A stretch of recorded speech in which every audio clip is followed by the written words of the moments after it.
कहानी की स्टार्टिंग में हम एक लड़की को देखते हैं जो कि सो रही होती है। इतने में कोई उसका कंबल खींचता है। जैसे ही वो ये देखने के लिए उठती है, इतने में कोई उसके बालों को पकड़कर खींच लेता है। ये कोई और नहीं बल्कि उसका ही पिता था जो कि उसको गलत नजर से देख रहा था। फिर वो उसके चेहरे को छूने लगता है और कहता है कि मेरी बेटी बहुत बड़ी हो गई है। लड़की बहुत डर जाती है और उसके आंखों से आंसू आने लगते हैं। इतने में उसका पिता वहां से चला जाता है। फिर अगले दिन हम उस लड़की की माँ को खाना बनाते हुए देखते हैं। उस लड़की का नाम मैरी था जो बैठी सोच रही थी कि रात को जो भी उसके साथ हुआ क्या उसको ये बात अपनी माँ को बतानी चाहिए या फिर नहीं। फिर मैरी के दोनों भाई बहन वहाँ पर आ जाते हैं और उसके पिता भी वहाँ पर आ जाते हैं जो कि बिल्कुल नॉर्मल लग रहे थे। इतने में मैरी वहाँ से चली जाती है। फिर मैरी की माँ खाने को अजीब तरीके से खाने लगती है जिसको देखकर सभी शौक थे। मैरी का भाई कहता है कि खाने में नमक ज्यादा है, लेकिन उनकी माँ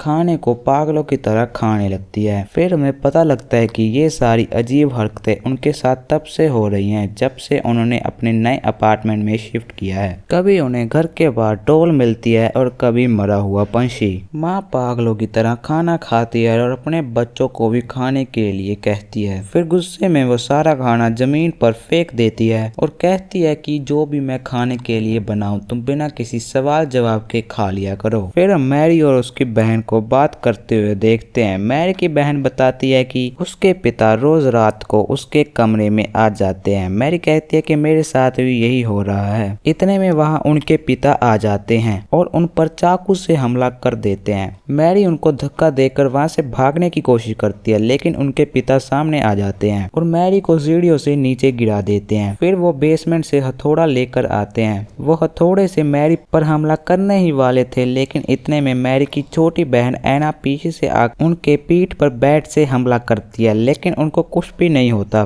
फिर उनके पिता हथौड़े से हमला करते हैं, लेकिन ऐना बच जाती है और हथौड़ा दरवाजे पर लगता है। इतने में नीचे से एक और पिता आते हैं और जो इंसान वहां था उन्हें देखकर छुप जाता है। फिर पिता जो नीचे से आए थे पूछते हैं कि ये दरवाजा किसने तोड़ा है, लेकिन वो बहनें बहुत ज्यादा डरी हुई थी और कुछ भी नहीं बोलती। इतने में उनका भाई वहां पर आता है और मैरी उससे भागने के लिए कहती है। इतने में वहां पर उनकी मॉम आ जाती है जो कि हथौड़ा उठाकर उनके पिता पर हमला कर देती है। फिर उनकी माँ एक डरावनी स्माइल करती है और टूटे हुए ग्लास के ऊपर से अपने रूम में चली जाती है। इतने में नीचे से उनकी असली माँ आ जाती है। वो उनसे पूछती है कि यहाँ पे क्या हो रहा है, लेकिन वो सब उनसे डर रहे होते हैं। फिर जब वो सारे लोग रूम में जाकर देखते हैं तो उनको केवल हथौड़ा मिलता है और बाकी रूम पूरा खाली था। फिर पिता अपने भाई को फोन लगाकर बुलाते हैं जो कि एक चर्च का पादरी था। फिर वो डिसाइड करते हैं कि वो रात में एक कमरे में ही सोएंगे। फिर रात में छोटे बच्चे को टॉयलेट जाना होता है, इसलिए वो किसी को बिना उठाए टॉयलेट चला जाता है। इतने में उसी के जैसे दिखने वाला बच्चा वहां आ जाता है और चाकू से वो पादरी को मारना चाहता था, लेकिन वो किसी वजह से ऐसा कर नहीं पा रहा था। फिर अगले दिन की सुबह हो जाती है। अगले दिन पादरी अपने दूसरे साथियों के साथ मिलकर पूजा करने की बात करते हैं। फिर सभी लोग गाड़ी में बैठकर उस घर के लिए रवाना हो जाते हैं, लेकिन रास्ते में एक कौवा उनकी गाड़ी के शीशे से टकरा जाता है जिससे उनकी गाड़ी खाई में गिर जाती है।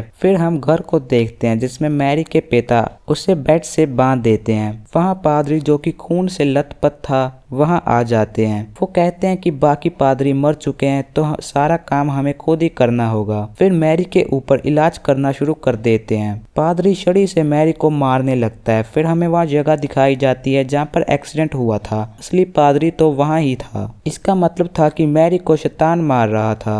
मैरी की माँ उसे ये करने से रोकती है और कहती है कि ये कोई इलाज करने का तरीका नहीं है। पर मैरी के पिता अपने घरवाले को धक्का देते हैं और पादरी से कहते हैं कि इलाज जारी रखो। फिर पिता अपनी घरवाली का गला पकड़ लेते हैं और जैसे पलट कर देखते हैं तो शैतान हंस रहा था और फिर वो पिता को मारकर नीचे गिरा देता है। इतने में वहां पर असली पादरी आ जाते हैं जो कि एक मंत्र मारते हैं। फिर मैरी जैसे ही बेसमेंट में जाती है तो पादरी एक शीशे से मैरी के अंदर का शैतान अपने अंदर ले लेते हैं और मैरी के पिता से खुद को मारने के लिए कहते हैं। और जैसे ही मैरी के पिता उनको मारते हैं तो उनका भाई और वो शैतान मर जाता है और मूवी खत्म हो जाती है। अगर मूवी अच्छी लगी हो तो लाइक सब्सक्राइब कर देना। Thanks for watching.